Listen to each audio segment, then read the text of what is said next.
예, 안녕하세요. 오늘도 여기 종로입니다. 지금 저 뒤에 종묘가 있는 쪽인데, 오늘도 MBN에서 아침 방송하고, 오늘 근데 아침에 제가 했던 MBN 방송 원래 아침에 신문 읽어주는 프로그램이라 가지고 별로 관심을 못 받는 방송인데, 오늘은 굉장히 기자들이 봤다고 연락이 많이 왔어요. 왜 그랬냐?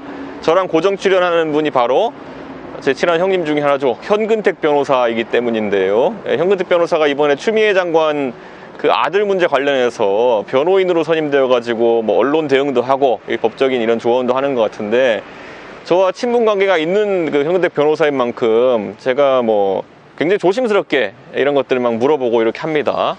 방송에서도 뭐 사실관계 바탕으로 해가지고 궁금한 것들을 물어보고 공격할 건 공격하지만은 반대로 또 이제 톤 조절은 하고 있는 그런 상황인데요. 오늘 아침에 이제 방송하면서 느꼈던 거는 추미애 장관 쪽에서 모르쇠로 일관하기로 했다라는 느낌을 지울 수가 없어요. 그러니까 군대에서 여러 사람 간에 있었던 대화 같은 것들, 녹취가 남아있을 리가 만무하죠.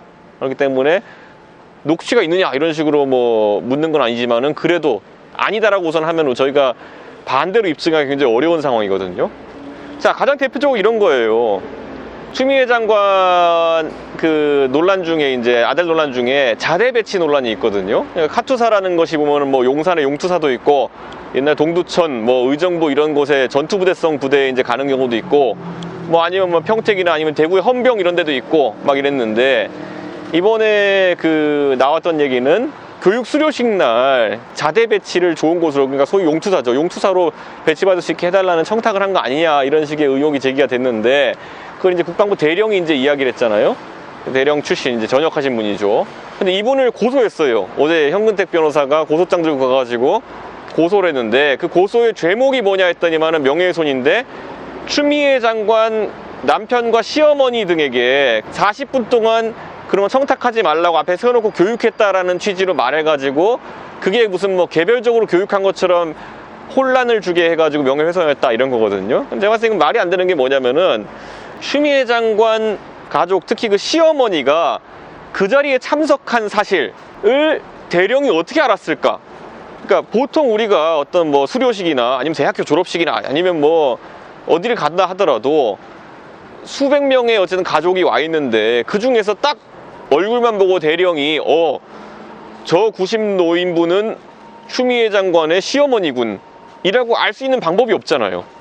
예를 들어 내가 추미애 시어머니 이렇게 명찰 달고 하신 것도 아닐 텐데, 전 그렇기 때문에 굉장히 이거는 그때 녹취록에 보면은 추미애 시어머니를 포함한 가족들에게 40분 동안 얘기했다 이렇게 돼 있는데, 저는 그래서 뭐 적어도 그때 그 추미애 장관 가족에게만 딱 집어가지고 40분 동안 뭔가 강의하진 않았겠지만은, 그 강의를 하고 그 40분 동안 청탁하지 말란 얘기를 했을 때 추미애 장관 가족이 그 앞에 있다는 것은 인지를 하고 있었다. 이건 확실해 보입니다. 특히 시어머니가 있었다는 것까지 얘기할 정도면요. 아니 90노인네가 있는데 시어머니인지 친정어머니인지 알 게 뭡니까?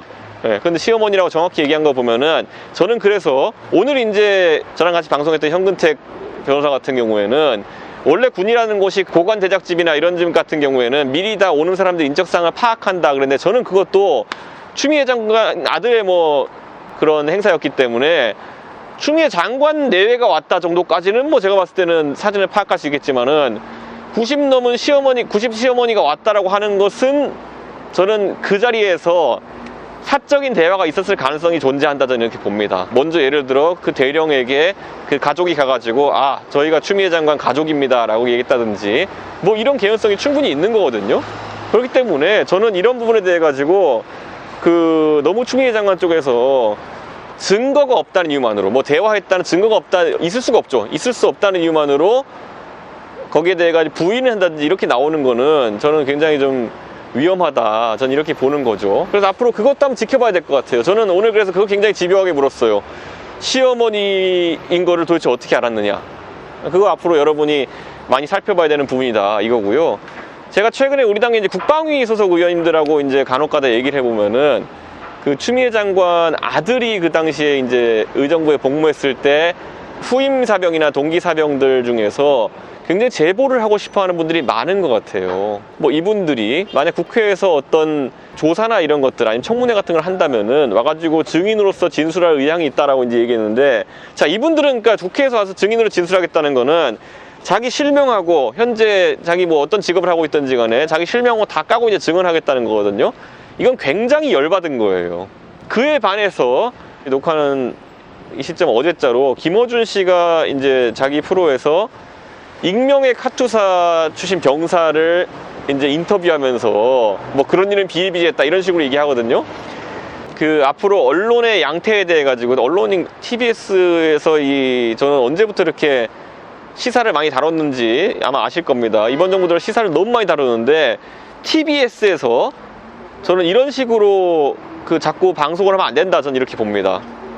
무슨 사건이 터질 때마다 익명의 무슨 뭐 전문가라든지 익명의 아니면은 뭐 누가 와가지고 전혀 다수가 생각하는 바와 그 직분이나 그 주변에서 다수가 생각하는 바와 별로 비슷한 내용이 아닐 것 같은 얘기를 막 하거든요. 제가 이걸 어느 때 겪었냐면요, 조국 장관 사태 때 조국 장관 딸의 SAT나 아니면 AP나 이런 유학 점수에 대한 내용이 나왔을 때 그때 AP 5점을 받은 게 3과목인가 그러면 굉장히 공부를 잘하는 학생이라고 자꾸 이제 주장을 하는 거예요. 그래서 제가 반박을 했죠. 저도 유학을 갔다 온 사람인데 AP라는 과목은 영어 실력을 측정하는 과목이 아니다, 실제로. 이렇게 생각하시면 돼요. AP는 영어로 된 수학시험, 영어로 된 화학시험, 영어로 된 생물시험 뭐 이런 거예요.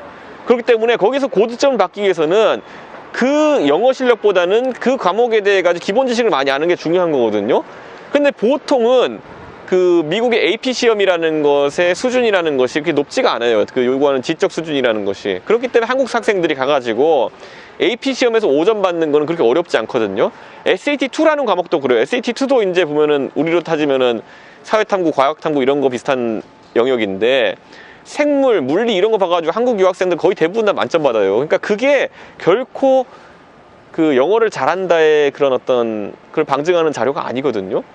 근데 거기서 이제 유학 전문가라고 하는 사람들이 나와가지고 이제 계속 얘기를 하는데 무슨 뭐 AP 5점을 3개 받았으면은 굉장히 공부를 잘하는 학생이고 그래서 뭐 그걸 바탕으로 해서 온라인상 뭐 아이비리그도 갈 수 있는 학생이다. 뭐 이준석이보다 더 공부를 잘했다는 학생 아니냐. 뭐 이런 식으로 막 나왔거든요.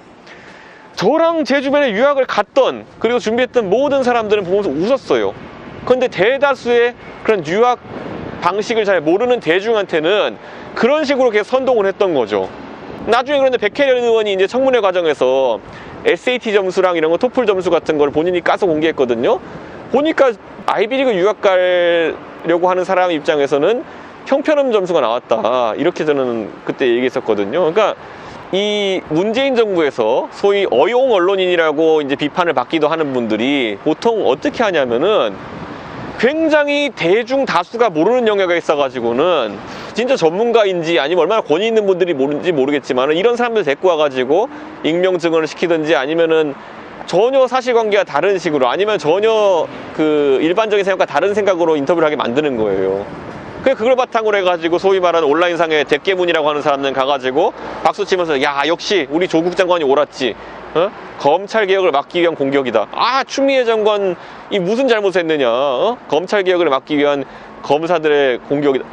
우리 당 김웅 의원이요 여기에 대해서 촌철살인으로 반박한 게 뭐냐면요, 검찰은 본인이 검찰 출신이잖아요. 검찰은 도대체 어떤 조직이기에 추미애 장관이 하는 검찰개혁을 방해하기 위해 가지고 3년도 전에 추미애 장관 아들을 탈영시킨 거냐, 이런 식으로 얘기했는데 저는 이 지적이 딱 맞다 봐요. 그러니까 저는 앞으로 우리가 잘 봐야 되는 게 이런 식으로 여론을 호도하려고 하는 모양새.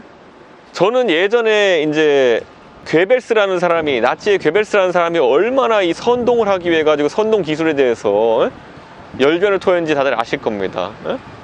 그런데 결국 아무리 그렇게 선동을 하고 사람들을 세뇌시킨다 하더라도 진실은 밝혀지는 것이고 권력을 내려놓을 수밖에 없는 상황이 오죠. 그러니까 저는 지금 문재인 정부에서도 어디까지 이제 이런 식으로 궤변이나 아니면은 그 발췌 아니면 허위 사실 등으로 이렇게 정권 옹위를 할 수 있을까, 저는 약간 궁금해지는 그런 측면이 있습니다. 저는 개인적으로 이번에 참 안타까운 게 추미애 장관 문제는 결국 두 가지 문제의 짬뽕이거든요. 자, 첫째, 우병우 수석을 막 비판하는 여론이 일고 있을 때 우병우 수석의 신상을 털고 가족들을 공격하기 위해서 나왔던 것쯤은 뭐 가족이 그 법인에서 리스한 차를 타고 다닌다 뭐 이런 얘기를 하는 사람도 있었고, 그리고 아들이 무슨 뭐 그때 서울경찰청이었나요? 그 의무복무를 의경을 하고 있는데 사실 거기서 보직을 이제 운전병 보직을 받았다. 그런데 그게 좋은 보직 아니냐. 그래가지고 특혜성 아니냐. 경찰청에서 알아가지고 이렇게 한 거 아니냐. 그것 때문에 우병우 수석 아들에 대해 검찰이 출국금지 신청하고요. 귀국시 통보 조치까지 이제 신청했었거든요. 심지어 서울경찰청에 있는 사람들한테 물어봐도요. 운전병이 다른 데서는 모르겠지만 의경에서는 오히려 그렇게까지 선호되는 보직은 아니다라는 얘기를 하더라고요. 근데 어쨌든 특혜 언론은 이뤄가지고 굉장히 그때 공격을 많이 받았었거든요. 자, 그러면은 지금 추미애 장관의 어쨌든 용투사, 저도 카투사 주변에 친구들이 많고 하지만은 카투사는 용투사 배치되는 게 진짜 다들 꿈인데, 그 용투사 배치 또는 이제 이미 배치된 뒤에도 전환을 하기 위해 가지고 이제 했다는 의혹도 있는데, 아니 그런 것을 훨씬 더 심각한 의혹이거든요. 그런데 검찰이 추미애 장관 아들에게 출국 금지 요청을 했다든지 아니면은 뭐 입국시 통보 조치를 하겠다고 했다든지 이런 얘기를 전 들어본 적이 없거든요. 오히려 8개월, 9개월 동안 추미애 장관 아들에 대한 조사는 굉장히 미온적으로 진행되고 있는 것이 아닌가 이런 생각을 하게 되는데, 이게 어쨌든 우병우 전 수석의 가족 일과 생각해 봤을 때는 굉장히 형평에 어긋나는 부분이 있다. 내로남불이 진짜 이 문재인 정부의 트레이드 마크처럼 이렇게 자리 잡았거든요. 더 이상 이렇게 가면 안 된다. 저는 이런 생각을 합니다. 자, 그리고 조국 장관 사태 때 저희가 이제 가장 놀랐던 게 뭐냐면은 이 문개기 전략을 이들이 쓰는 걸 한번 보면요. 처음에 조국 장관에 대한 의혹이 불거졌을 때 조국 장관이 뭐라고 했습니까? 예. 나중에 이제 기자회견을 통해서 해명한다고 해서 기자회견 했죠. 기자회견을 하면서 뭐라 그랬습니까? 청문회에서 밝힐 수 있는 거 청문회에서 밝힐 수 있게 하겠다고. 청문회 밝힌다고 했는데 청문회 갔더니 뭐라고 했습니까? 수사 중인 사안이 있으므로 검찰 가서 말하겠다 그랬죠. 자, 검찰 가서 뭐라고 했습니까? 조사하면서 검찰에서 조사할 것들이 있지만은 재판이 진행되면 거기서 밝히겠다 그랬죠. 자, 재판이 벌어졌습니다. 재판에서 뭐라고 그랬습니까? 가족의 일에 대한 거는 형법 148조 때문에 얘기하지 않겠다. 303번 증언을 거부했습니다. 이거 뭡니까? 이거 1년째 뭉개고 있는 거 아닙니까? 지금 이제 만 1년이 다 돼가는데 이렇게 뭉개고 있는 것인데, 저는 이번에 추미애 장관 건 같은 경우에도 저는 상당히 장기간 이제 뭉개기가 이어질 것이다. 저는 이렇게 생각하거든요. 왜냐?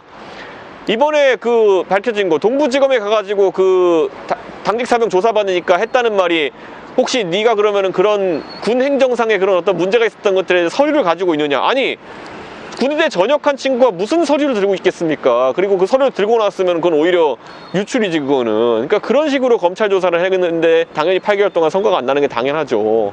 저는 그러니까 앞으로 이런 부분에 대해 가지고 여론이 더 강하게 세게 일어나야 됩니다. 여론을 이길 수 있는 그런 어떤 검찰, 여론을 이길 수 있는 정권 없습니다. 추미애 장관 아들의 어쨌든 이런 군복무상의 문제 같은 경우가 처음에는 작은 문제일 수 있었습니다. 왜냐하면 청문회 과정도 제기됐으니까. 하지만 이제 눈덩이같이 의혹이 불어나고, 문제는 이제 이런 거예요. 농구할 때 처음에 그냥 반칙을 한번 했어요. 팔을 한번 쳤어요. 그러면 그냥 미안하다 하고 이제 반칙이니까 슛하는 과정이었으면 자유투 2개 상대팀에 주고 이러면 되잖아요. 지금 계속 이제 나는 안 쳤는데 라고 하고 소리 지르고, 뭐 심판한테 가가지고 네가 제대로 보고 있는 거 마냐, 관객들한테 가가지고 관객들한테 니네 자꾸 이상한 소리 하면 고소해버리겠다고 하고 이러니까 테크니컬 파울이라고 하죠, 우리가. 그러니까 경기 내적인 게 아니라 테크니컬 파울로 지금 5반칙 퇴장당하게 생긴 거예요. 저는 그러니까 추미애 장관 지금 이런 식으로 모르쇠, 아니 국회 가가지고 국회의원들이 질의하는데 소설 쓰고 앉아있네라고 하는 거는 그 테크니컬 파울 아닙니까, 그거? 대령이 뭐라고 했는데 대령에 대해서 고소하겠다고 나서는 건 테크니컬 파울 아닙니까, 그거? 당직사병이 자기가 불합리한 일이 있다 그래가지고 증언했더니만은 가짜야, 그 사람은 당직사병도 아니야 그랬다가 알고 봤더니 당직사병 맞고 인신공격을 이렇게 하는 거, 이거 테크니컬 파울 아닙니까, 이거는? 어디까지 이제 할지 두고 뭐좀 알겠지만은 이 테크니컬 파울이 원래 팔친 것보다 훨씬 중한 지금 여론의 비판을 받고 있다는 거 인지하셨으면 좋겠습니다.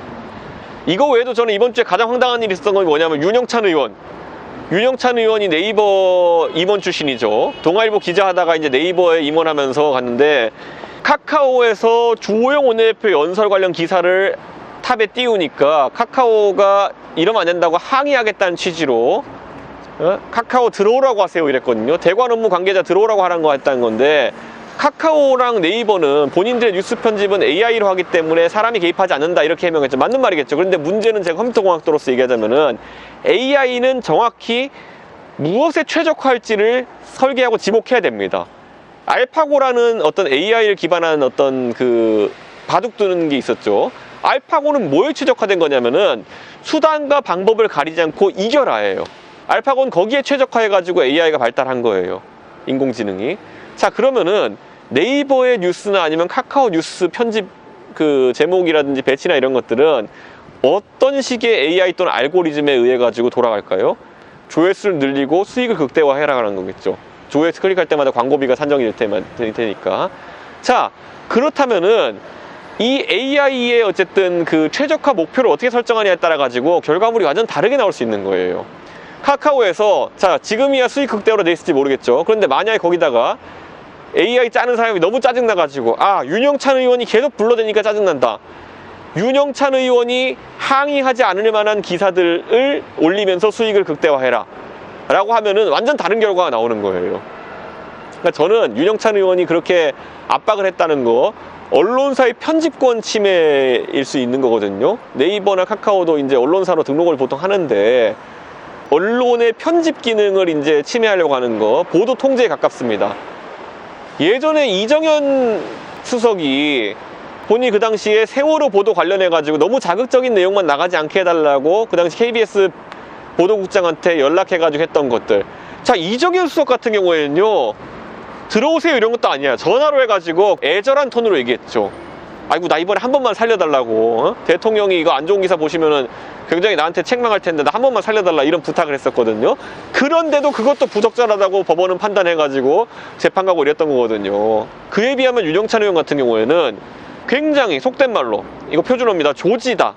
조지겠다는 의미로 들어오라고 한 거거든요. 전 이거는 훨씬 더 강한 보도 통제, 언론 통제에 이제 의미가 있다 보는 것이고, 저는 윤영찬 의원 같은 경우에는 이번 일로 인해 가지고 적어도 저는 의원직 사퇴까지는 과하다는 생각 들지만은 적어도 방송과 언론을 담당하는 과방위 같은 경우 과학 방송통신 이쪽 담당하는 상임위에서는 사임하는 것이 앞으로 필요하지 않을까. 그게 안 된다고 한다면은 앞으로 언론의 공정성이라는 거 문재인 정부에서 계속 제기할 수밖에 없는 부분이 있습니다.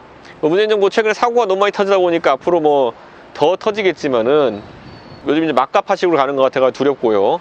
다음 주에 여러분 찾아뵙기까지 이런 막가파식 일들이 좀 더 나오지 않기를 기대하면서 또 한 주 저는 보내겠습니다. 마스크 쪽 착용하시고 그리고 건강한 가족들과 건강한 한 주 보내시길 바라겠습니다. 감사합니다.